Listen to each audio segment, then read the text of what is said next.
Est-ce que tu savais qu'il existe un hôtel tellement hanté que des joueurs NBA ont refusé d'y dormir? C'est l'histoire du Skirvin Hotel, situé à Oklahoma City, et son histoire remonte à 1911. On raconte qu'à l'époque, le propriétaire, William Balzer Skirvin, aurait eu une liaison avec une de ses femmes de ménage nommée Effie. Quelques mois plus tard, il apprend qu'Effie est tombée enceinte et a donné naissance à leur enfant. Seulement le problème, William est déjà marié et père de famille. Pas question pour lui d'assumer cet enfant illégitime, alors il décide de les enfermer dans une chambre perdue au 10e étage, là où personne ne pourra les remarquer ni les entendre. Au bout d'un moment, Effie aurait été prise de panique au point de sauter par la fenêtre avec son bébé. Une chute mortelle. Ce qui est étrange avec cette histoire macabre, c'est qu'elle n'a jamais eu de fondement historique. Aucun employé enregistré au nom d'Effie, aucun rapport de police à ce sujet, et pourtant, beaucoup de clients ayant séjourné au 10e étage se plaignent. Des témoins racontent avoir entendu des cris de bébé durant la nuit, d'autres jurent avoir vu une femme sous la douche, et certains parlent simplement de sentir une présence. C'est ce qui est arrivé à Eddie Curry en 2010. Lors d'un déplacement des Knicks dans l'Oklahoma, il se retrouve seul au 10e étage pendant que ses coéquipiers sont répartis dans les étages inférieurs. Il finit tellement terrorisé qu'il se réfugie dans la chambre de Nate Robinson, son coéquipier de l'époque. Mais c'est pas le seul à s'être plaint, d'autres joueurs ont également témoigné. Parmi eux, Reggie Miller, Derrick Rose, Wesley Johnson et bien d'autres, tous disent avoir remarqué des phénomènes étranges, une porte qui claque, une baignoire qui se remplit toute seule, des bruits inquiétants durant la nuit ou encore des objets qui changent de place. Bref, la légende prend de plus en plus d'ampleur au point que certains joueurs refusent d'y séjourner.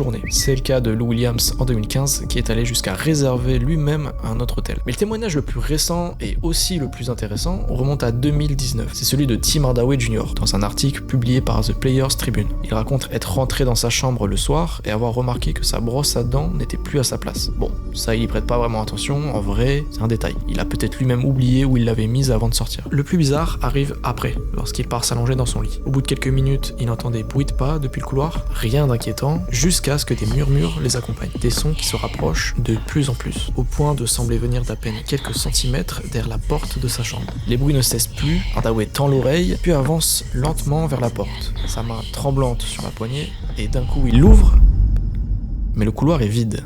Dans son témoignage, Tim Hardaway dit qu'il ne sait pas ce qu'il s'est passé ce soir-là, mais il jure avoir senti quelque chose. Aujourd'hui, plus aucune équipe ne séjourne dans cet hôtel. Logique, ça aurait été contre-productif de traumatiser ses joueurs avant un match, alors la solution a simplement été de prendre un autre hôtel. Et si tu veux savoir si cette histoire est réelle ou non, libre à toi d'en juger ou même d'aller le vérifier par toi-même puisque l'hôtel est toujours ouvert en 2025. Voilà pour cette histoire spéciale Halloween, n'hésite pas à t'abonner si elle t'a plu.